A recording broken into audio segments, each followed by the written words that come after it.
Halo Tribuners, apa kabar? Berjumpa lagi bersama saya, Nana Bawel, dalam acara Info Tribun. Oh iya, kali ini kita akan membahas bagaimana cara mengecek keaslian STNK dan BPKB kendaraan bermotor bekas yang baru kamu beli. Pengecekan keaslian dokumen kendaraan ini wajib dilakukan. Pengecekan keaslian STNK dan BPKB juga penting agar Anda tahu apakah calon kendaraan Anda merupakan hasil curian atau bukan.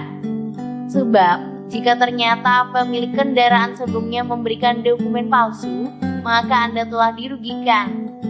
Nah, lalu bagaimana cara mengecek keaslian STNK dan BPKB asli atau palsu? Simak penjelasannya video infografis berikut.